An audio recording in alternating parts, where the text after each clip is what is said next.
shirkii golaha wasiirada oo maanta gudoominayay ra'iisul wasaaraha xukuumadda Soomaaliya mudane Xasan Cali Khayre ayaa ugu horeyn waxa laga dhageystay warbixintii uu maaragtay warbixin ku saabsan warbixintii shirkii oo New York warbixintaas oo aad warbixin u faahfaahsan ahayd oo maaragtay dhinacyo badan taabanaysay ayuu shirka golaha wasiirada uu maaragtay uu ka siiyay ra'iisul wasaaruhu warbixintaasi mudane Xasan Cali Khayre uu sheegay waxay ahayd warbixin ummadda Soomaaliyeed waxtar weyn u leh oo adduunyadu ay u heelan tahay waxa uu u sheegay in adduunyadu u heelan tahay Soomaaliya oo ay rabto in ay maaragtay maanta wax la qabato taasoo ay ku qiimeynayso maaragtay wax qabadka dawladda ee muuqda marka shirku waxyaabo badan iyo dhinacyo badan uu taabanayay arrintaas oo arrin aad iyo aad muhiim u ahayd oo ummadda Soomaaliyeedna ay aad iyo aad ugu diirsan doonto waxa kale oo maaragtay warbixin laga dhageystay wasiirka amniga oo isaguna faahfaahiyay arrimaha amniga oo maaragtay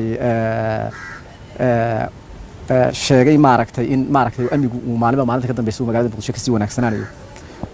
waxa laga dhageystay maxaa ku dhahay guddiga qaran ee isku dhafka difaaca maaragtay ciidamada qalabka sida ayaa waxa isagana maaragtay ka hadlay mudane محمد علي حجا أو وزير الدولة وزارة الجاشندقة وإسقنا آدي وجود إرادة وكهذا لي إسقط نفك على مدى الصوماليات يفائدة وجود شرطة ومدى الصوماليات يمهم ده أي أولى هاي وحكلا أو ماركتي لقى هذا لي أما وربحين لقى دقيستي جودي السياسة ده يعدل ده مدن عبد الرحمن حوس جبريل استقل في تجسوا لقى ورئيس وحلقة ورئيس محمد كوره هذا وربحنتها هشيس كجد الصعود ك وحلقة ورئيس وحلقة ورئيس وربحن كوسابسن شركة قرن الدستور كدعاية سيدة أكتوبر لعطانا أي لقى ورئيس وحكله أو ماركتي ورئيس الوزراء هو كهذا أو عنصر ضعفي إن ماركتي آدي الدنيا ده ماركتي أنا نربنا إن ماركتي وبدا الصومالية لقى في الدينتي أي كلها هاي دولة الشيء أي كلها هايين سي وبدا الصومالية ده هرمر وجارته وماركتي وبدا الصومالية ماركتي أي ماركتي جمعها الله قبته وصار ماركتي الله سوق هذا ماركتي إن هم يجوده إن أي ماركتي أي سكوت الشدان وحكله أو ربحنا لقى دقيستي wasiirka maaliyadda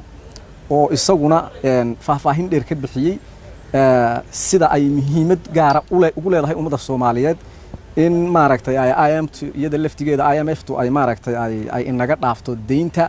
taasoo noqon doonto faa'iidada ugu weyn ama maaragtay horumarka ugu ballaaran ee ummadda Soomaaliyeed ay gaari karto haddii laga dhaafo deyntaas